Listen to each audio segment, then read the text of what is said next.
नमस्कार दोस्तों, जय हिंद, वंदे मातरम। आप सभी का स्वागत अभिनंदन है। पर्यावरण अध्ययन के प्रैक्टिस पेपर नंबर 8 की बात करेंगे बाय जायसवाल सर। सभी प्यारे मित्रों का, सभी भावी अध्यापक अध्यापिकाओं का वेलकम, अभिनंदन है टीटी फैमिली शिक्षकों के परिवार जायसवाल कोचिंग सेंटर पर, पावर्ड बाय शिक्षा ही प्रकाश है। साथियों, बात करेंगे पर्यावरण ईवीएस अध्ययन की। आपके एनसीईआरटी के पैटर्न पर यह आपका प्रैक्टिस पेपर रहने वाला है। इसके पहले हम ईवीएस के 7 प्रैक्टिस पेपर कंप्लीट कर चुके हैं।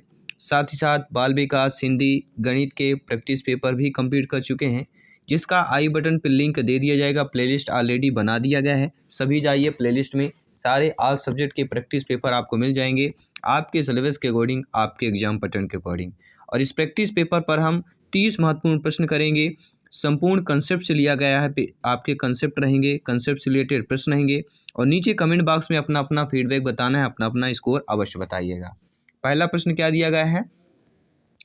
पर्यावरण अध्ययन निम्नलिखित में से किसके शिक्षा है? केवल पौधों की, केवल वायु की, केवल जंतुओं की, जैविक एवं अजैविक घटकों के संतुलन की है।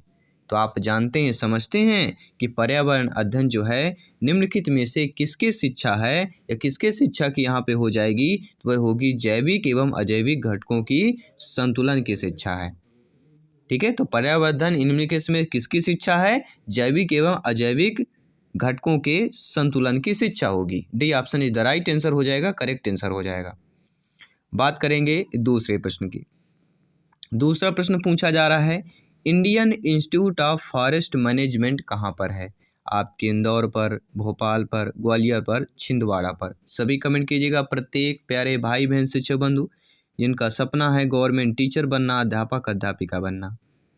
इंडियन इंस्टीट्यूट ऑफ फॉरेस्ट जो मैनेजमेंट स्थित है वह आपके भोपाल पर स्थित है। B option is the right answer साथियों, हमारा करेक्ट आंसर हो जाएगा। किसकी बात करेंगे? Indian institute of forest management आपके भोपाल पर स्थित है। बी ऑप्शन सही हो जाएगा। और Indian institute of forest management Bhopal में है। इसकी स्थापना आपके 1985 में हुई है। तीसरा प्रश्न क्या पूछा जा रहा है, आइए स्क्रीन पर देख लेते हैं। प्रश्न आप लोगों की स्क्रीन पर दिया गया है। पर्यावरण या वातावरण वह शक्ति है जो हमें प्रभावित करती है, यह कथन किसका है? आपके हस्क्रोविट्स का कथन है, वुडवर्थ का कथन है, जे.एस. राय का कथन है, या डगलस एवं हॉलैंड का कथन है। अर्थात पर्यावरण या वातावरण वह शक्ति है जो हमें प्रभावित करती है, यह जे.एस. राय ने कहा था। जे.एस. राय का कथन हो जाएगा। तो यहाँ पर आप लोगों का सी ऑप्शन साथियों सही हो जाएगा।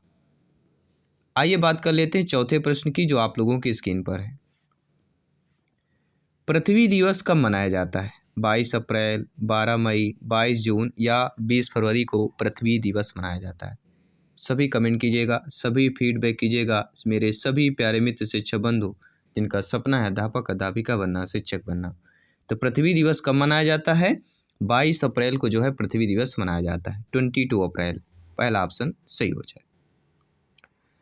अगला प्रश्न है, सूर्य से निकटतम ग्रह कौन सा है? मंगल, बृहस्पति, शुक्र, बुध। सभी कमेंट कीजिएगा।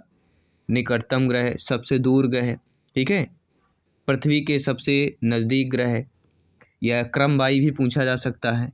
तो सूर्य से निकटतम जो ग्रह होता है वह हमारा बुध सबसे सूर्य के निकटतम ग्रह है, और अति तीव्र ग्रह भी कहलाता है बुध, की बात करेंगे। छठा प्रश्न साथियों, चंबल नदी पर कौन सा बांध नहीं है? गांधीनगर, जवाहर नगर, राणा नगर, राणा प्रताप सागर या इंदिरा सागर। आप जानते हैं, समझते हैं, ज्ञानी सर्वव्याख्याता लोग हैं, भावी अध्यापक अध्यापिकाएं हैं। जायसवाल सर आप सभी का अभिनंदन, स्वागत करते हैं। बात करेंगे चंबल नदी पर कौन से बांध की बात करेंगे।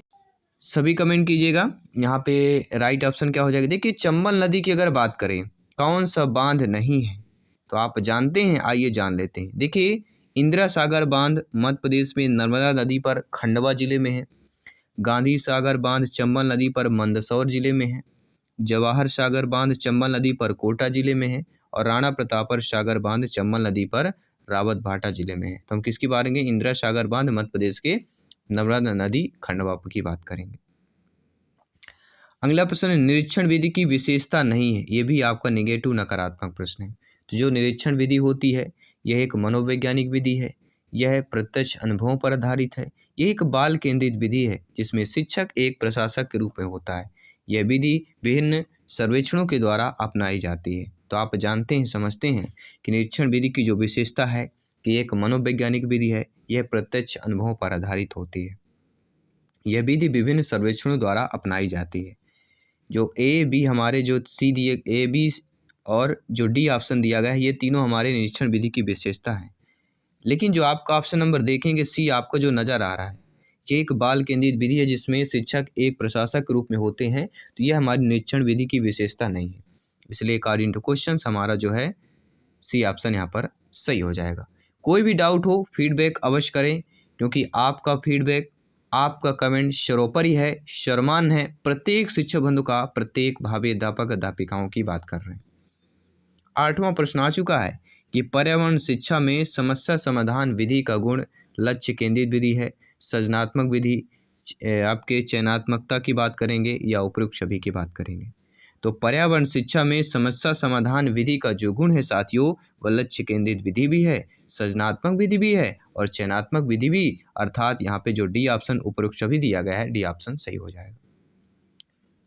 अगला प्रश्न दिया गया, किसी परितंत्र में तत्वों का चक्रण क्या कहलाता है?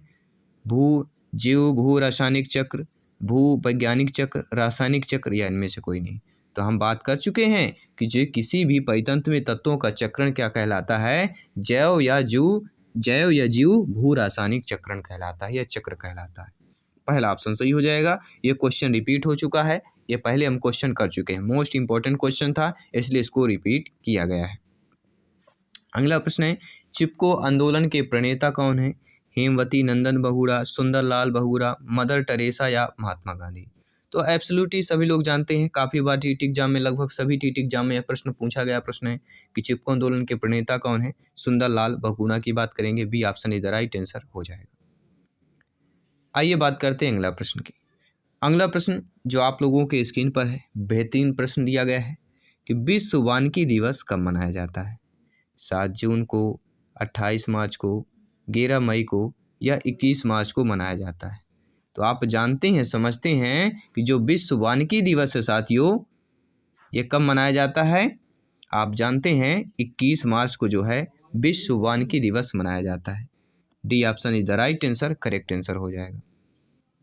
अगला प्रश्न क्या दिया गया, स्क्रीन पर दिया गया है कि पौधों में अर्धसूत्रीय विभाजन होता है, मूल शीर्ष में होता है, परागकणों में होता है, तनों में होता है या पराग कोश में होता है। प्रत्येक भाई बहन शिक्षक बंधु का कमेंट सर्वोपरि है, फीडबैक सर्वमान है। प्रत्येक भाई बहन शिक्षक बंधु का जिनका सपना है गवर्नमेंट टीचर बनना, अध्यापक अध्यापिका बनना, सभी कमेंट कीजिएगा। तो पौधे में अर्धसूत्रीय जो विभाजन होता है वह पराग कोश में होता है। ये भी क्वेश्चन आपका रिपीटेड क्वेश्चन है, संभावित प्रश्न है और आपके एग्जाम के दृष्टि से सिलेक्शन वाला प्रश्न है।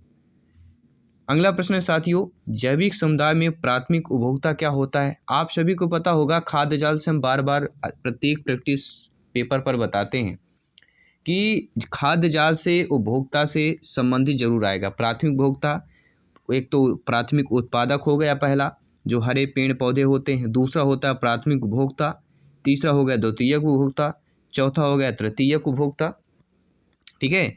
और एक आपका मांसाहारी, सर्वाहारी, शाकाहारी, ये 3 चीज़ें, ठीक है।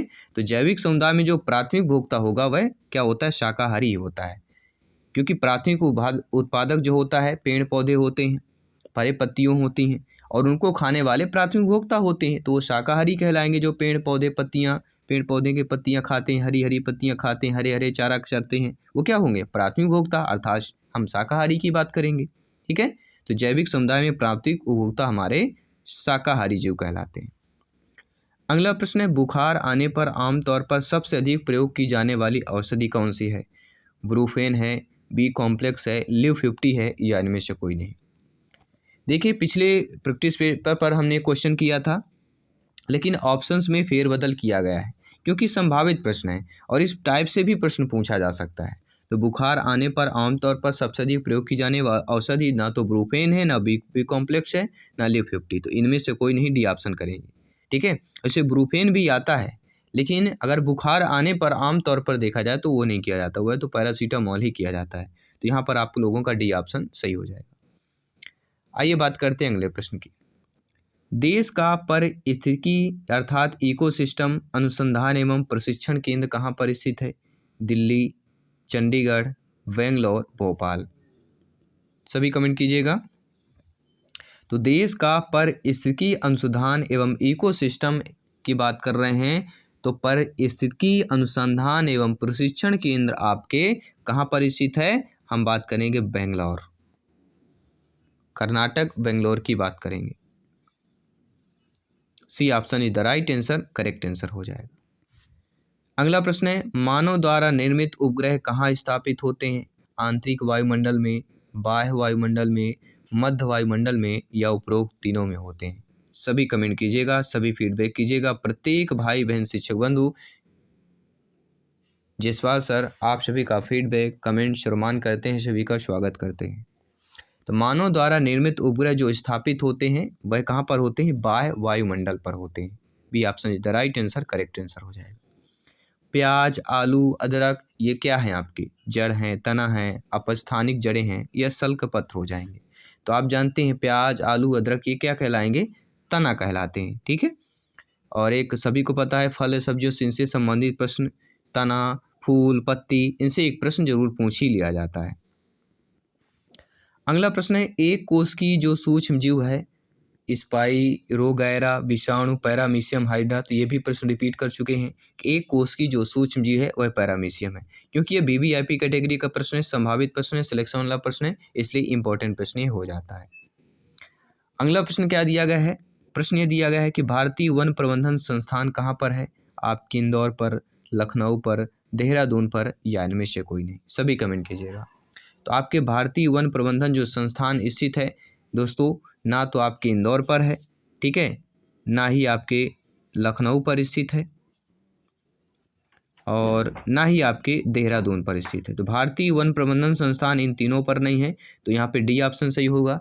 और बात आती है कि भारतीय वन प्रबंधन संस्थान कहाँ पर स्थित है, तो आपके भोपाल शहर की बात करेंगे।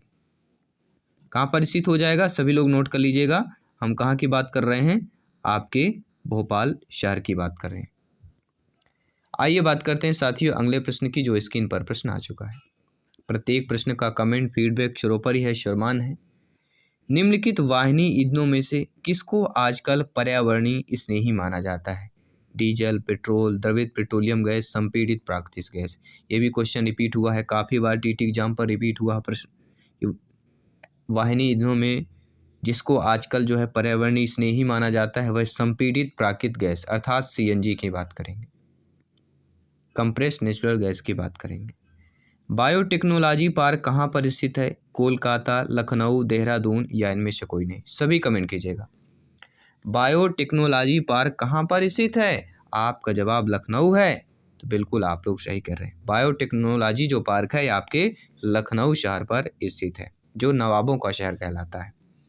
नवाबों के शहर से मशहूर हमारा लखनऊ शहर है। निम्नलिखित में से कौन से पौधे दूर दूर प्रसारित होंगे? बीजाणु द्वारा प्रकीर्णित पौधे, द्वारा फूलों द्वारा प्रकीर्णित या फली द्वारा प्रकीर्णित पौधे या कायिक जनन द्वारा वितरित पौधे? तो आप जानते हैं ऐसे पौधे जो दूर दूर प्रसारित होंगे वह फली द्वारा प्रकीर्णित पौधे की बात करेंगे। फली द्वारा प्रकीर्णित पौधों को दूर दूर प्रसारित किया जाता है। अगला प्रश्न है, जब एक जीव लाभ लेता है बगैर दूसरे सहजीवी जीव को प्रभावित किए तो क्या कहलाता है? ये भी हम प्रश्न कर चुके हैं। परजीवी, सहभोजी, मृतोपजीवी या सहजीवी की बात करेंगे। सभी कमेंट कीजिएगा, ठीक है। दो में बहुत ही ये दो आपके जो दिए गए हैं, थोड़ा सा आपको लग रहा होगा कि इनमें कन्फ्यूजन बनता है कि सहजीवी होगा कि सहभोजी होगा।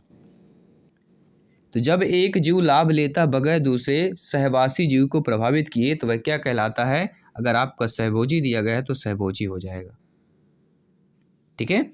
चलिए बात करते हैं अगले प्रश्न की। जनसंख्या की दर से किसी देश का वास्तविक धन होता है? खनिज, वनस्पति, निवासी या अर्थव्यवस्था? सभी कमेंट कीजिएगा। जनसंख्या की दर से किसी देश का जो वास्तविक धन होता है वह वहाँ का निवासी होते हैं, वहाँ के व्यक्ति होते हैं, लोग होते हैं, क्योंकि लोग होंगे तो सारी चीज़ें होंगी। ठीक है, तो जनसंख्या की दृष्टि से किसी देश का वास्तविक जो धन होता है वहाँ के निवासी होते हैं, वहाँ के जनसंख्या कहला जाएगी। अगला प्रश्न, निम्न में से कौन सा कायांतरित शैल का उदाहरण है? बलुआ पत्थर, ग्रेनाइट, संगमरमर या चूना पत्थर। देखिए, कायांतरित शैल की बात कर रहे हैं तो कायांतरित शैल का उदाहरण यहाँ पर संगमरमर हो जाएगा। कोई भी डाउट हो, आप लोग अपना फीडबैक, अपना कमेंट, प्रत्येक शिक्षक बंधु भाई बहन अपना फीडबैक, अपना कमेंट बता सकते हैं। और इस प्रैक्टिस पेपर में 30 महत्वपूर्ण प्रश्नों में से आपका स्कोर कितना है, आपका फीडबैक कितना है, प्रत्येक भाई बहन शिक्षक बंधु यहाँ पे कमेंट कीजिएगा। अगला प्रश्न क्या पूछा जा रहा है? महासागरों में निम्न में से कौन सा लवण जो है सर्वाधिक मात्रा में पाया जाता है? Magnesium sulphate, calcium sulphate, magnesium chloride या सोडियम क्लोराइड की बात करेंगे। तो महासागरों में ऐसा लवण जो सर्वाधिक मात्रा में पाया जाता है वह है sodium chloride. Option number D की बात करेंगे। जी हाँ साथियों, सोडियम क्लोराइड की बात करेंगे। अगला प्रश्न आ चुका है, 3-4 प्रश्न और बचे हुए हैं इस प्रैक्टिस पेपर पर। कंप्लीट करते हैं और इस प्रैक्टिस पेपर को कंप्लीट करते हैं। भौतिक संरचना की दृष्टि से मनुष्य रहना पसंद करता है। पहाड़ों पर रहना पसंद करता है, मैदानों पर रहना पसंद करता है, पठारी क्षेत्रों पर या मरुस्थलीय क्षेत्रों में रहना पसंद करता है। सभी कमेंट कीजिएगा।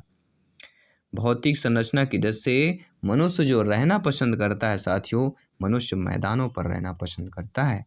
बी ऑप्शन इधर राइट आंसर हो जाएगा। आइए बात करते हैं अगले प्रश्न की। यह मध्य प्रदेश में केले का सबसे बड़ा उत्पादक जिला है, या मध्य प्रदेश में केले का सबसे बड़ा उत्पादक कौन सा जिला है? इंदौर, शिवपुरी, बुरहानपुर, छतरपुर। सभी कमेंट कीजिएगा। मध्य प्रदेश के केले का सबसे बड़ा उत्पादक कौन सा जिला है? जी हाँ साथियों, Burhanpur. C option is the right answer हो जाएगा, करेक्ट आंसर हो जाएगा। अगला प्रश्न दिया गया, बहुत ही बेहतरीन लाजवाब प्रश्न है। बेहतरीन आपका फीडबैक आना चाहिए इस प्रश्न पर कि जो शाकाहारी जंतु भोजन के लिए हरे पेड़ पौधों पर निर्भर रहते हैं, प्रथम चरण उपभोक्ता, द्वितीय चरण उपभोक्ता, तृतीय चरण उपभोक्ता या उपभोक्ता कहलाते हैं। वेरी वेरी इंपॉर्टेंट प्रश्न है, आपके टीटी एग्जाम पर पूछा गया प्रश्न है, रिपीटेड प्रश्न है, संभावित प्रश्न है कि जो शाकाहारी जंतु भोजन के लिए हरे पेड़ पौधों पर निर्भर रहते हैं वह प्राथमिक चरण उपभोक्ता कहलाते हैं या प्राथमिक उपभोक्ता कहलाते हैं। इस प्रैक्टिस पेपर का 30वां प्रश्न जो आप लोगों के स्क्रीन पर है, भौतिक पर्यावरण के तत्व नहीं है, निगेटिव नकारात्मक प्रश्न पूछा गया है। मिट्टी, नगर, जलवायु या प्राकृतिक वनस्पति की बात करेंगे। तो आप जानते हैं, समझते हैं कि भौतिक पर्यावरण के तत्व जो है आपकी मिट्टी है, जलवायु है, प्राकृतिक वनस्पति है, लेकिन भौतिक पर्यावरण के तत्व जो है आपका नगर नहीं कहलाएगा। ठीक है, according to questions right option number B option सही हो जाएगा। तो साथियों, पर्यावरण अध्ययन एनसीईआरटी के पैटर्न पर यह प्रैक्टिस पेपर नंबर 8 में आपका स्कोर कितना है आउट ऑफ 30 में से? अगर पर्यावरण अध्ययन में भी इसमें 25+ का स्कोर प्राप्त करना है तो प्रत्येक प्रैक्टिस पेपर इम्पोर्टेंट है, प्रत्येक क्लास इम्पोर्टेंट है। और आपको पता है सभी सब्जेक्ट यहाँ पे प्रैक्टिस पेपर चल रहे हैं, जिसका आपको प्लेलिस्ट बना दिया गया है। एमपीटीटी वर्ग 3 प्रैक्टिस पेपर का प्लेलिस्ट मिल जाएगा। सारे प्लेलिस्ट आप लोगों को कमेंट आते हैं कि सर हमें सभी सब्जेक्ट के प्लेलिस्ट चाहिए, 1-2 ही आती है। ठीक है, तो चैनल को जब सब्सक्राइब कर लेंगे तो ऑलरेडी आपको नोटिफिकेशन आएगा। अगर नोटिफिकेशन भी नहीं आता है तो आपको चैनल को विजिट करना है और प्लेलिस्ट का ऑप्शन आएगा, उसमें क्लिक कीजिएगा। सारे आपके सिलेबस के अकॉर्डिंग, ठीक है, सब्जेक्ट वाइज आपकी प्लेलिस्ट बना दी गई है। तो बेहतरीन तैयारी कीजिए, सिलेक्शन की तैयारी कीजिए, क्योंकि सिलेक्शन यहाँ पर सर्वोपरि है। मैं आपके साथ जयसवाल सर मिलता हूँ जल्दी, अगले सुबह की क्लास पर मिलेंगे। सभी मित्रों को जय हिंद, वंदे मातरम, शुभ रात्रि।